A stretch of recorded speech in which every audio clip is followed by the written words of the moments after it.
vocês? Eu sou a professora Júlia e hoje é a nossa aula de robótica educacional. Sejam todos muito bem-vindos. Então, na aula de hoje nós vamos iniciar uma nova temática.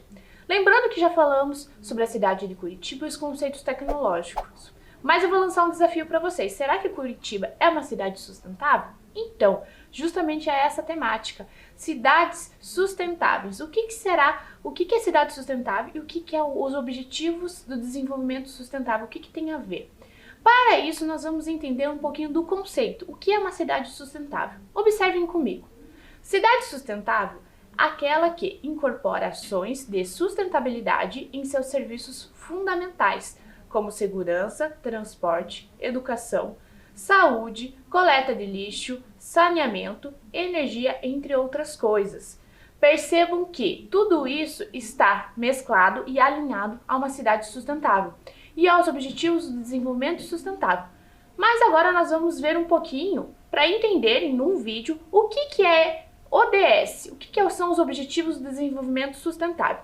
Observem ali no vídeo.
Vocês viram então que no vídeo são 17 Objetivos do Desenvolvimento Sustentável. Acompanhe ali comigo na tela.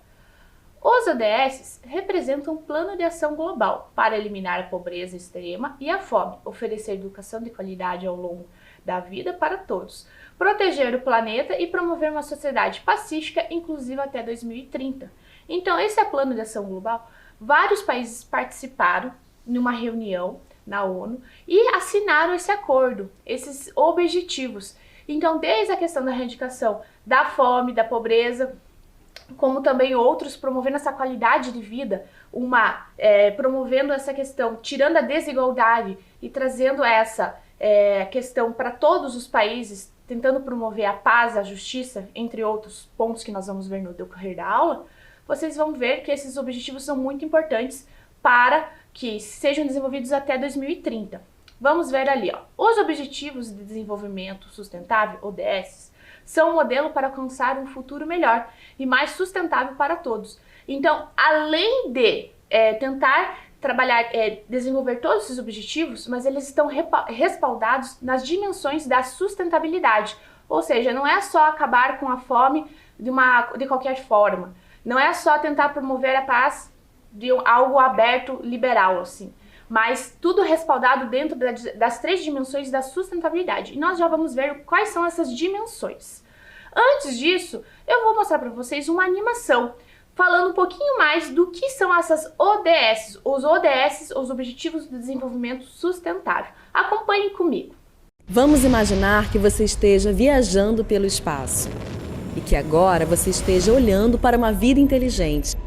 Você tem viajado bastante porque o espaço é bem grande.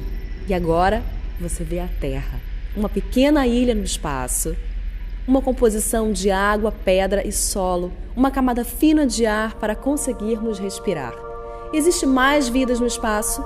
Sim ou não, está em todos os lugares. Se você pensar, nós precisamos basicamente das mesmas coisas: água fresca, ar limpo e comida saudável. A boa notícia é que a Terra tem tudo isso para todos nós. A má notícia é que nós encontramos alguns problemas no caminho. O primeiro é a mudança climática. O jeito que vivemos na Terra hoje está danificando muitas coisas que precisamos para viver. Os combustíveis que nós queimamos estão contaminando a atmosfera. Nós estamos esgotando nossas fontes de água potável. Tudo isso está mudando o clima. O segundo problema é a desigualdade. Algumas pessoas na Terra têm muito mais do que precisam e a maioria não tem o suficiente.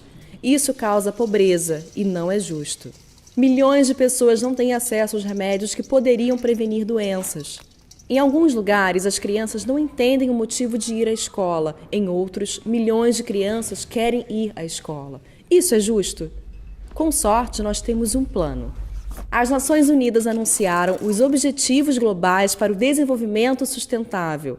São 17 objetivos que protegem o planeta contra a mudança climática e tornam o mundo seguro e mais justo para todos. Nós temos que alcançar essas metas até 2030.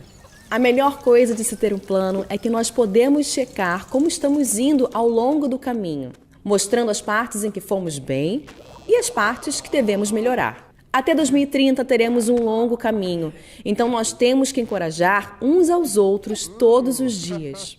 Temos 17 objetivos que trabalham juntos, então há diferentes formas de você ajudar. Você se sentiria diferente sendo menina ou menina em relação à segurança que você sente, aos amigos que tem ou os lugares que você pode ir?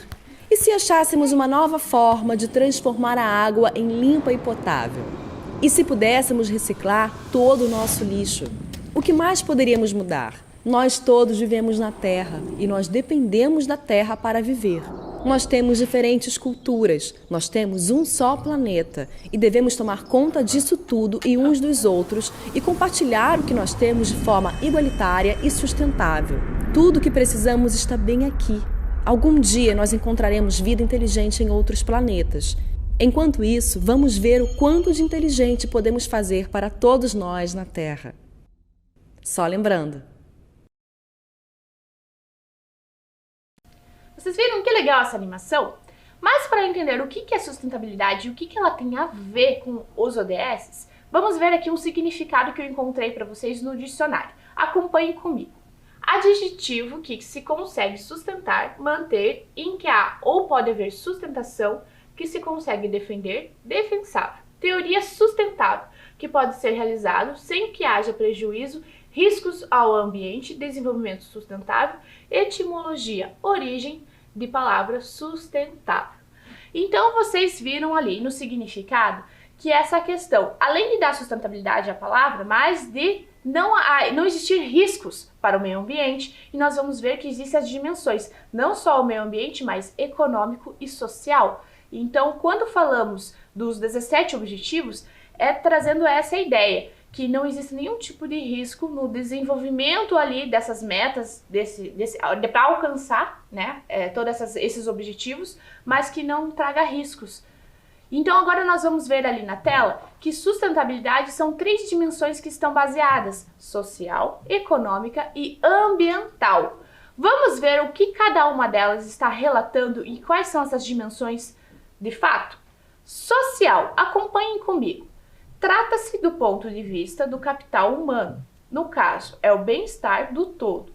No caso, são as ações que visam benefícios para a sociedade no geral. Ou seja, quando eu falo sustentabilidade mais focada nessa dimensão social, é pensando que eu não posso causar danos para o todo, não pensando só em mim, mas quando eu vou aplicar alguma regra, desenvolver, por exemplo, um objetivo, não posso só pensar em um bem comum que só, por exemplo, vai me favorecer, mas na sociedade, e pensando num plano mais grande, não favorecendo um país, uma cidade, um estado, e sim todos os países que estão assinando esse acordo e que não só essas pessoas que estão dentro desse acordo, mas o mundo inteiro. Vamos ver a próxima dimensão. Econômica. Observem comigo ali na tela. Trata-se de um crescimento econômico respeitando as condições de competitividade e as boas práticas socioambientais. Ou seja, sem prejudicar o meio ambiente e a sociedade. Pensando assim na dimensão da sustentabilidade, essa parte econômica. Dentro dos objetivos, todos os países querem crescer, criar empresas, querem desenvolver produtos, mas pensando nos objetivos do desenvolvimento sustentável, na hora de criar algo, tem que pensar se aquilo vai prejudicar o meio ambiente, vai prejudicar pessoas e se financeiramente é viável para que a questão do lucro seja compatível também pensando na sustentabilidade, pensando no planeta. Se isso está fazendo que, além de que a economia cresça e que as pessoas sejam beneficiadas. A nossa próxima dimensão é ambiental. Então, lembrando que já vimos a social, econômica e agora nós vamos ver a ambiental. A ambiental, acompanhem comigo ali na tela. É sobre a preservação do meio ambiente e dos recursos naturais, com a aplicação de melhores práticas para a redução de desperdícios, matérias-primas e insumos. Por exemplo, o auxílio de projetos e estudos ambientais para minimizar os impactos ambientais e atividades de empreendimentos. Então, junto com a econômica e a social, pensando na hora de, por exemplo, criar um produto, criar uma empresa, pensando no impacto. Na produção, por exemplo, ali, quanto que eu vou precisar de matéria-prima? Será que é necessário? Será que eu não posso utilizar algum tipo de material alternativo? Então, trocando ali, pensando na forma sustentável. E essas três dimensões, elas estão interligadas dentro dos objetivos do desenvolvimento sustentável, que ao total são 17. Mas vamos ver agora aonde que esses objetivos estão encaixados na sociedade. Vejam ali comigo, eu tenho dois objetivos, o número 9 e o número 3. Acompanhe ali comigo na tela. O 9 é indústria, inovação e infraestrutura e o 3, boa saúde e bem-estar. Percebam que ali na imagem nós temos o uso da robótica. Sim, tanto na indústria como na saúde. Vocês estão vendo esse robô? Que ele está ajudando no diagnóstico dos pacientes com Covid. E nós também temos o uso da robótica nas cirurgias. Isso mesmo, auxiliando os médicos na questão dos exames, no geral, em todo o trabalho da equipe médica dentro de um centro cirúrgico ou também na hora de realizar um exame. Continuando, vamos ver agora, observem ali comigo na tela. Objetivo número 5, igualdade de gênero. Nós temos uma representatividade muito grande na robótica e na programação da Ada Lovelace, que ela foi a primeira mulher programadora. Mas hoje nós temos também muitas mulheres que representam altos cargos em diversas empresas. E isso faz com que exista essa representatividade da igualdade de gênero. Continuando, objetivo número 11. Observem ali comigo, cidades e comunidades sustentáveis. Isso mesmo, e nós temos a foto de Curitiba. Vocês se lembram que no início da aula eu até questionei vocês se será que Curitiba era uma cidade sustentável? E essa foto está representando muito bem, porque ela é de Curitiba e mostra uma estação que é de reciclagem para os lixos e todos os tipos de lixo, desde eletrônico como papel, plástico, vidro. E vejam, então Curitiba ela desenvolve vários projetos e nós vamos ver no decorrer da aula quais são esses projetos para se tornar cada vez mais uma cidade sustentável. Vamos ver agora os próximos objetivos que nós vamos ver. Energias renováveis. Para isso eu vou destacar para vocês alguns objetivos. Vejam ali comigo na tela. Objetivo número 7. Energia acessível e limpa. Objetivo número 9. Indústria, inovação e infraestrutura. Objetivo número 11, cidades e comunidades sustentáveis. Objetivo número 12, consumo e produção responsáveis. Para isso, nós vamos ver que, olha só, nós temos o que são essas fontes de energia renovável. São formas de produção de energia em que suas fontes são capazes de manter-se disponíveis durante um longo prazo, contando com recursos que se regenerem ou que se mantenham ativos permanentemente. Por exemplo, eu vou citar aqui o exemplo da hidrelétrica, porque toda a água que é utilizada numa turbina ali da hidrelétrica, ela volta para o leito ali do rio e pode continuar sendo utilizada em uma outra hidrelétrica ou até abastecendo as casas, de alguma forma. Então, esse tipo de energia renovável é aquela que você consegue reutilizar. E vamos ver agora ali, ó, por exemplo, energia solar. Ela é um tipo de energia renovável. Acompanhem comigo ali na tela. Atua por meio de captação da luz do sol pelos painéis solares fotovoltaicos e transforma a energia elétrica através do inversor solar. Então nós temos aqui a animação, a imagem que aparece muito bem ali, ó, o painel solar no telhado da casa, e que nós temos o sol que está em contato ali com aquele painel, transmitindo os raios, e que ao se conectar com todo o processo ali do gerador ali, ó, o inversor solar, o quadro elétrico, que consegue produzir energia e abastecer a casa. E nós vamos ver que Curitiba é um exemplo que utiliza os painéis solares. Vejam ali comigo, acompanhem na tela. Nós temos em várias casas, mas também o prédio da Prefeitura Municipal de Curitiba, existem esses painéis que produzem a energia para toda a prefeitura. E é um exemplo de uma energia renovável. Acompanhe ali comigo. Energia eólica é um outro exemplo também de energia renovável. Vejam ali. Utiliza aerogeradores para a geração de energia através da força de ventos. Então, o principal meio para gerar energia aqui são os ventos. Então, precisa ser instalado em um espaço que tenha muito vento. Então, às vezes, geralmente, vocês não vão encontrar esses aerogeradores no meio de uma cidade. Geralmente, são em campos altos que consigam captar esses ventos. Vejam ali comigo quais são os principais componentes de um aerogerador de eixo horizontal. Vamos ver ali? Pás. As pás, elas captam o vento convertendo sua potência ao centro do rotor. O que é um rotor? Ele é o elemento de fixação das pás, que transmite o movimento de rotação para o eixo de movimento lento. Torre é o elemento que sustenta o rotor e a nacelle na altura apropriada ao seu funcionamento. Vocês percebam ali que nacelle está destacado, mas o que será que é nacelle? Já vamos ver o que é. Olha ali a imagem. Nós temos essa imagem que está representando um aerogerador. E vejam que nós temos ali a pá, o rotor que fica na ponta, que ele está fixando ali as pás, certo? E a nacelle é esse ponto aqui que está destacado em branco. E nós vamos ver que ela faz parte de todo o conjunto aqui desse aerogerador e vamos ver o que será que essa nacelle, o que ela faz. Acompanhem comigo. Nacelle é um compartimento instalado no alto da torre, composto por uma caixa multiplicadora. É o componente com maior peso do sistema. Dependendo do fabricante do aerogerador, pode ultrapassar as 72 toneladas de peso. Então, vejam que ele é uma caixa que ele está produzindo e multiplica ali a questão da energia produzida pelos ventos. Então, é todo um componente que faz parte ali do aerogerador.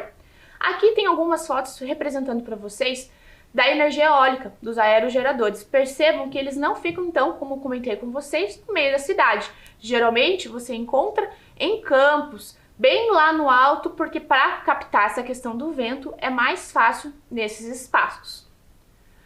Agora eu trouxe aqui para vocês relembrarem um pouquinho de uma representação de um aerogerador, de um conceito que já trabalhamos aqui com vocês, que é o conceito tecnológico polia, qual é a função? Transmitir o movimento. Então observem aqui no detalhe que eu fiz essa montagem aqui com vocês, para vocês, com bloquinhos de montar. E para girar aqui o meu aerogerador, eu não tenho nacelle, como eu citei aqui para vocês naquela animação. Mas para fazer essa representação da energia eólica, eu fiz a montagem com uma polia e uma correia, isso mesmo. Então percebam que para girar, eu estou utilizando uma manivela.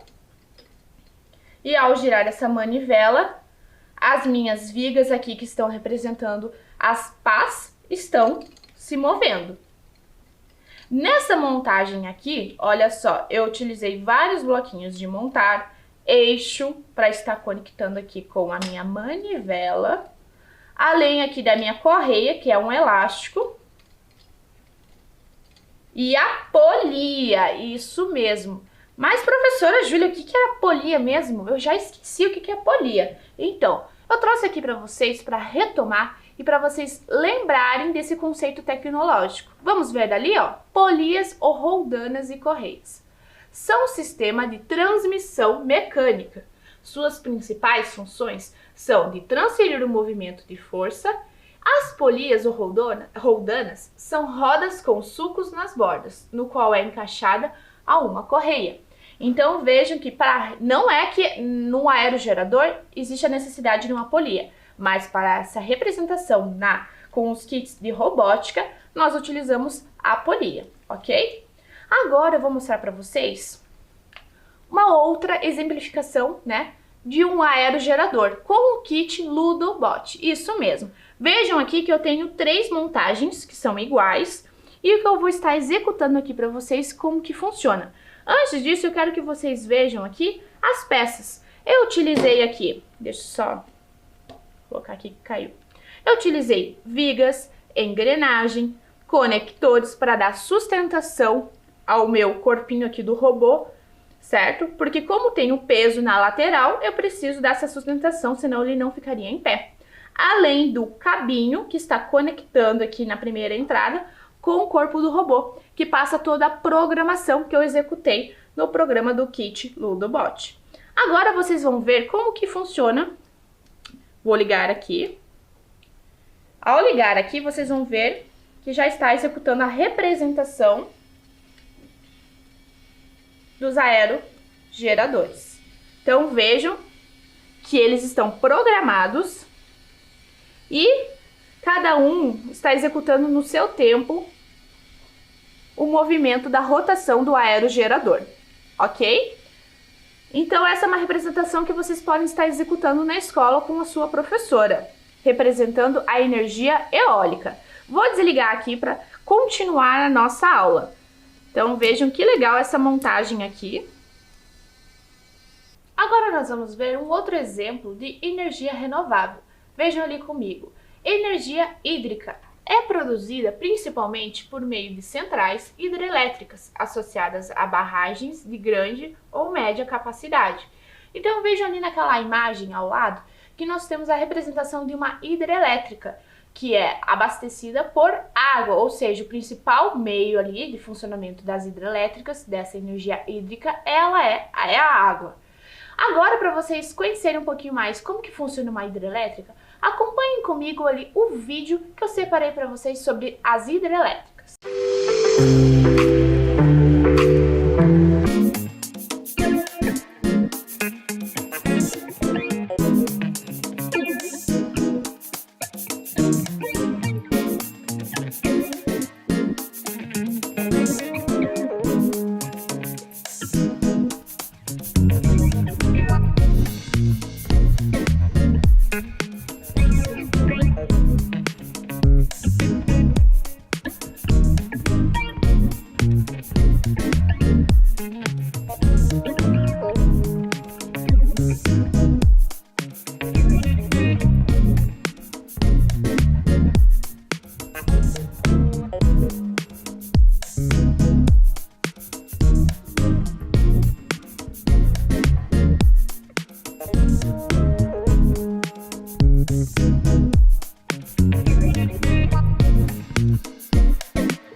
Então vejam que para uma hidrelétrica funcionar, ela vem de um leito de um rio e que essa água ela é represada por uma turbina e com a força da pressão dessa queda e essa turbina vai gerar a energia.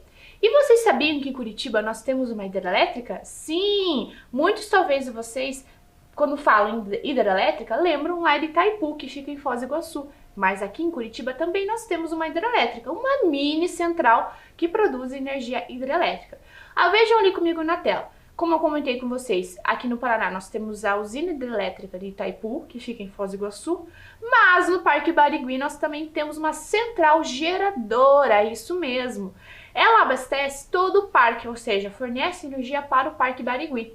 Mas, para vocês conhecerem melhor como que é o funcionamento dessa hidrelétrica, como que é produzida essa energia, eu separei um vídeo para vocês estarem observando no detalhe. Vamos ver?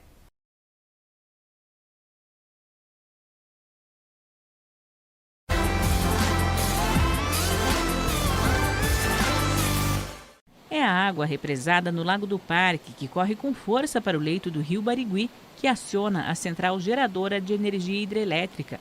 A turbina, que foi instalada no vertedouro com uma queda de mais de 3 metros de altura, consegue produzir mensalmente mais de 21.000 kWh, o suficiente para suprir metade da energia consumida pelo parque em um mês.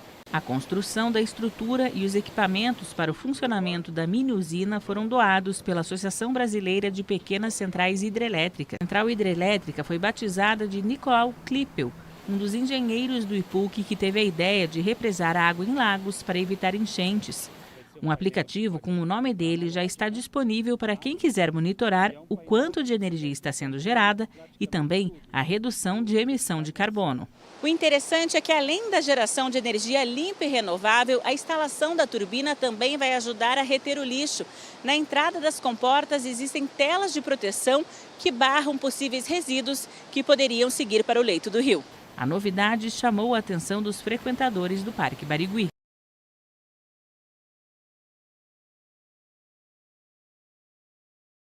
Vocês viram que legal como que é essa mini hidrelétrica? E fica o convite para vocês, estudantes aqui de Curitiba, irem um dia lá no Parque Barigui para acompanhar e ver de pertinho o funcionamento dessa mini central geradora hidrelétrica. E ela abastece todo o Parque Barigui produzindo essa energia. Agora nós vamos ver um outro exemplo de energia renovável, que vem do mar, isso mesmo, energia das ondas e marés. Vamos ver ali? Então acompanhem comigo na tela. A energia gerada provém do aproveitamento das ondas e marés oceânicas. Vejam comigo ali na tela que nós temos ali, ó, a turbina, gerador, sistema acumulador de pressão, a base, o eixo, conceitos que nós temos em robótica, certo? A bomba e que capta toda essa água lá do fundo do mar, que provém ali da questão do movimento das ondas, produzindo então essa energia. Vejam ali comigo nessa outra imagem que também está exemplificando essa produção de energia renovável. Nós temos ali a usina de ondas Porto Pecém, no Ceará. E vejam ali, as turbinas, elas são submersas, produzindo essa rotação, esse movimento com as ondas em conjunto, e que esse movimento produz lá em cima naquelas turbinas a energia. Isso mesmo. Mas já exemplifiquei para vocês vários exemplos de energia. Será que nós temos outros exemplos que acontecem aqui no Brasil? Vamos ver? Nós temos a energia de biomassa, da biomassa. Acompanhe comigo ali na tela. A geração de energia, ela é feita através da queima de materiais orgânicos, utilizando elementos como bagaço da cana-de-açúcar, madeira e óleos vegetais. Vocês viram que essa energia ela pode ser produzida a partir da cana-de-açúcar? E o Brasil é um grande produtor de cana-de-açúcar. Então vejam que o Brasil é exemplo de um potencial que produz diversos tipos de energia renovável. Isso mesmo. Então agora nós vamos ver um outro tipo de energia, um outro exemplo. A energia geotérmica, e o nosso último exemplo. Acompanhe ali comigo na tela. O calor no interior da Terra produz o vapor e água quente, que podem ser usados para produzir energia elétrica. Então nós temos aqui, olha só, torre de refrigeração, vapor da água, o transferidor de calor, o vapor, a turbina, o alternador e a rede de distribuição que vai estar distribuindo essa energia gerada pela geotérmica. Então percebo que geralmente em todos esses exemplos que eu citei para vocês, existe essa turbina que ela vai produzir essa energia limpa. Agora nós vamos ver que os ODS estão também em outros espaços na nossa sociedade. Vejam ali comigo na tela. Objetivo número 13. Combate às alterações climáticas. Mas o que tem a ver o carro com o clima? Tudo a ver. Porque o carro ele é um grande emissor de gás carbônico, um poluente. E com o desenvolvimento das tecnologias, foram desenvolvidos esses carros, que são elétricos ou híbridos, que produzem, por exemplo, o elétrico ele não emite nenhum tipo de gás. E o híbrido, ele produz muito menos gases que não são tão poluentes. Então, essa preocupação com as pessoas na hora de criar um produto, como comentei com vocês, tem que estar alinhado a essas 3 dimensões da sustentabilidade social, econômica e ambiental, para tentar criar um mundo cada vez mais sustentável. E os carros elétricos e híbridos estão bem alinhados com esse objetivo, que era a questão do clima, isso mesmo. Mas agora eu vou mostrar um exemplo muito interessante, porque Curitiba, como comentei com vocês, ela participa de diversas formas para gerar uma cidade sustentável. E além desses meios que existem, né, tanto como a estação de lixo reciclável, como a mini central hidrelétrica, nós temos diversos projetos que acontecem nas escolas, isso mesmo, para pensar um pouquinho mais como formar uma cidade sustentável.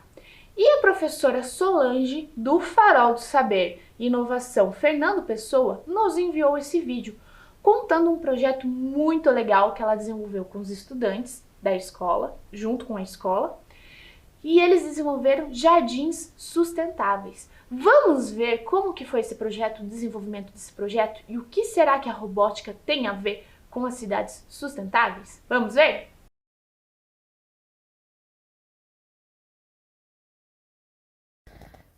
Olá, aqui é a professora Solange, do Farol do Saber e Inovação Fernando Pessoa, anexo à escola Guilherme Butler.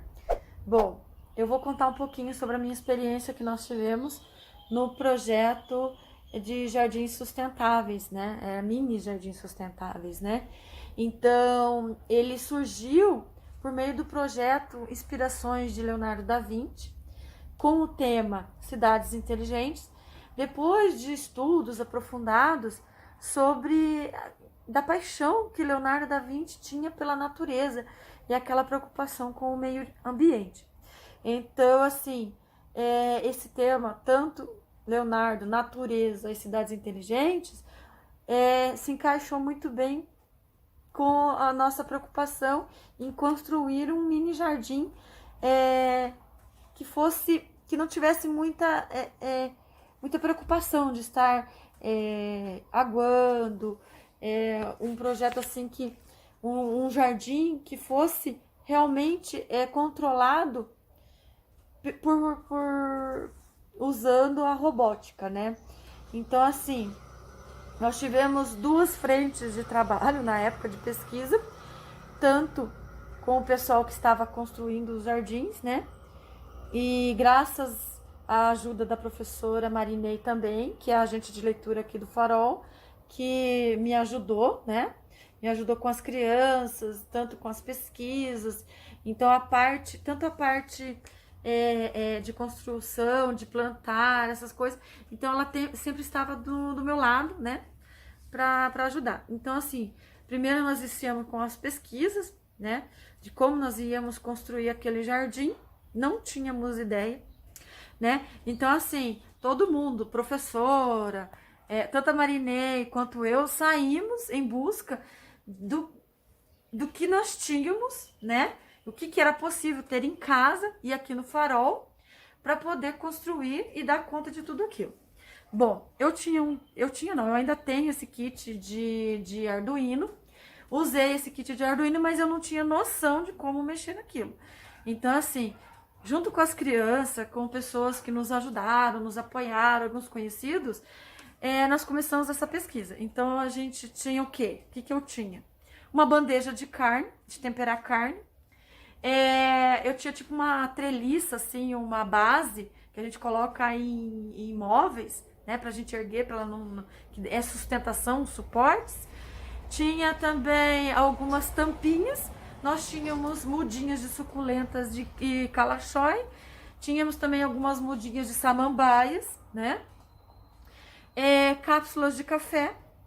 A terra. Tínhamos o feltro. Aí a diretora também conseguiu cascalho. Conseguiu a argila expandida. Tínhamos vários tamanhos de tampinhas.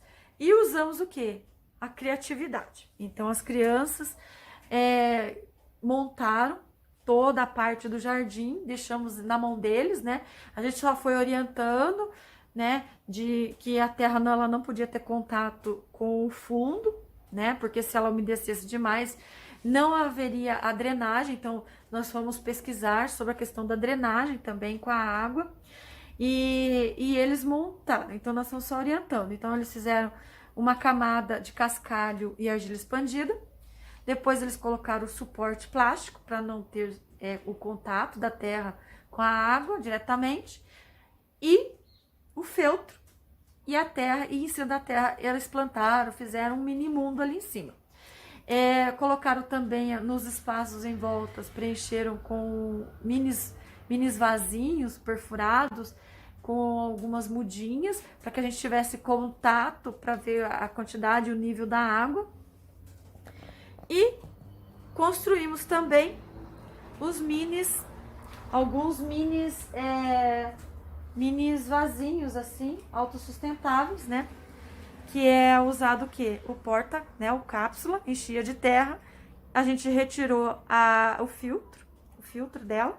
Aqui embaixo fica o excesso da água, que quando você rega demais ela vai descer o excesso de água. E esse depósito de água aqui, ele vai ser utilizado como a própria, para regar ela, auto-regar, né?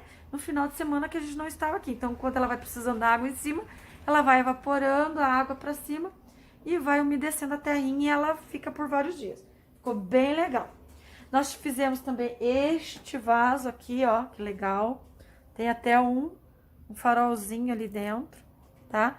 Na verdade, essa base do fundo, ela foi ótima pra gente ver a medida de água, onde é o nível da água, a gente não passar com o nível, né, de água aqui em cima. Tinha assim, no fundo, nós tínhamos colocado alguns cadarços de tecido, que ele umedecia embaixo, e a umidade pelo cadarço, ela subia e regava e umedecia a terra que estava aqui. Ele estava cheio de mudinhas. Então, é uma garrafa de 10 litros de água. E nas boquinhas aqui são garrafinhas menores, aquelas de 200, 300 ml, aquelas bem pequenininhas, né? Colocamos ali. Então, aqui em cima a gente colocava água e ele preenchia. Bom, mas não foi só isso. Aí nós tínhamos a preocupação também de deixar os vasos, né? Aquele jardim que nós tínhamos dentro da base de temperar carne, nós tínhamos que inventar algo que fosse inovador. Então, nós colocamos, depois de muitos estudos, pesquisas, vários vídeos, entramos em vários sites também, e sites difíceis, às vezes sites em inglês que tínhamos que traduzir, e nós conseguimos uma programação baseada no Micromundos, só que ela não dava certo, porque a programação que ali estava, ela era programada para jardins e flores maiores. Então, o que aconteceu? Nós tivemos que bolar alguma coisa para que aquele jardim não morresse seco. Então, nós utilizamos Arduino, tá? Nós tivemos que aprender a programar esse Arduino. Usamos aqui, ó, a bombinha de aquário com um caninho de jardim transparente, tá? Aqui é todo a parte elétrica e eletrônica que nós tivemos que aprender a mexer, né? Foi uma loucura, porque assim, eram pessoas, estudantes, e ninguém conseguia ajudar a gente. Aqui, ó, tem o sensor, aí colocamos o sensor de umidade de solo, e que ele era programado automaticamente no Arduino, né? No Arduino, para que ele regasse aquele mini jardim. Tem um vídeo aí que vocês podem ver ele funcionando. Então, ficou muito bonito.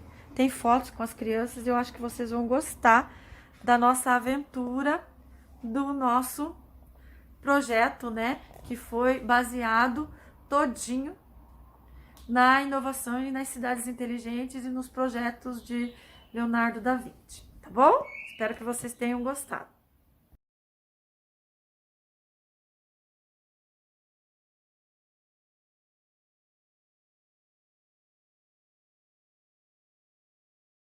Muito obrigada, professora Solange, pelo envio do seu vídeo. E vocês viram que interessante, então, o jardim sustentável que ela construiu com os estudantes? E eu trouxe aqui para vocês uma representação também, só que em vez com o micro Arduino, eu utilizei o kit Ludobot, isso mesmo. Vocês estão vendo essa plantinha aqui? Então, eu programei nesse kit aqui um sensor de luz e outro sensor que ele vai representar aqui, que ele é de presença, porque o que acontece? Trabalhando essa questão dos objetivos sustentáveis, pensando assim, se eu quero na minha casa, eu coloco essa plantinha em um ambiente, se ele estiver escuro, o que vai acontecer? Eu programei que para meu sensor acender uma luz. E quando a luz estiver ok, por exemplo, próximo ao sol, ele vai ficar com a luz apagada. Vamos fazer o teste aqui para ver essa programação? Então aqui, ó, o meu kit já está ligado, o meu carrinho que eu fiz essa montagem simples, deixo aqui próximo da minha plantinha. E como aqui o ambiente está claro, eu vou estar utilizando um papel que eu pintei com canetinha preta para simbolizar a escuridão, tá? Então, quando o ambiente estiver escuro, o meu carrinho, vejam ali, vai acender a luz. E logo eu saberei que eu preciso trocar essa minha planta para um outro espaço, um outro lugar que tenha mais luz, ok? Então, essa foi a programação que eu utilizei para vincular ali com a minha planta e as montagens também representando as energias renováveis, no caso aqui o aerogerador, que são a energia eólica, que representa a energia eólica. Eu fiz a representação com o kit Ludobot e também com as pecinhas dos bloquinhos de montar.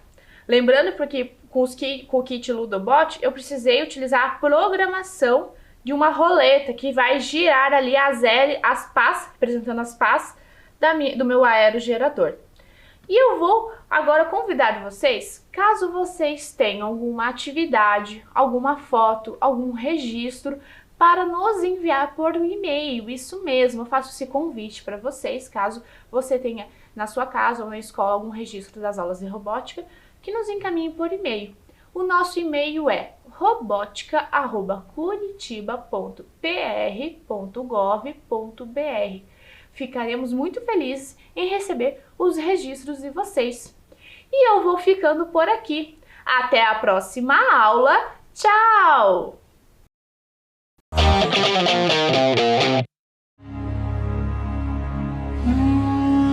Para quem gosta e quer conhecer a história da civilização do Antigo Egito, Curitiba é o lugar. No bairro do Bacaxiri, a Ordem Rosa Cruz mantém um complexo que, além dos edifícios imponentes, conta com o Museu Egípcio, formado por objetos relacionados ao Antigo Egito, possuindo peças que contam a história dos faraós, da religião e do cotidiano daquela civilização. O Museu Egípcio, ele tem, na verdade, um museu de réplicas e que trouxe hoje para a população de Curitiba, a cada 2 anos, na verdade, uma exposição com um determinado assunto sobre o Egito Antigo. As pessoas tendem a pensar que o Egito Antigo eram somente aquelas grandes construções, mas nós esquecemos que foi uma civilização muito grande e que perdurou por cerca de 5.300 anos. E o passeio já começa pelo lado de fora, onde a própria arquitetura dos edifícios já nos remetem ao Antigo Egito. E você pode passear, inclusive, nesta alameda aqui, cercada de esfinges. As réplicas dos objetos relacionados ao Antigo Egito, cujos originais são conservados no acervo de diversos museus europeus, egípcios e norte-americanos, são fiéis. Esses objetos relacionam-se a muitos aspectos da vida daquele povo, assim como sua organização social, sua religião e sua política. Mas a peça mais importante do Museu Egípcio é a múmia original de uma dama egípcia chamada Thotmea, que possui cerca de 2.600 anos. Ela está na coleção do museu desde 1995. A parte final da exposição é a múmia Thotmea. E o incrível é que a múmia Thotmea ela tem o sarcófago, que é uma réplica também, é uma cópia, né? E aí nós temos ali também a tumba dela, que é uma cópia também baseada na época das tumbas da época dela, né? O Museu Egípcio e Rosa Cruz fica na rua Nicarágua 2641, no Bacaxiri.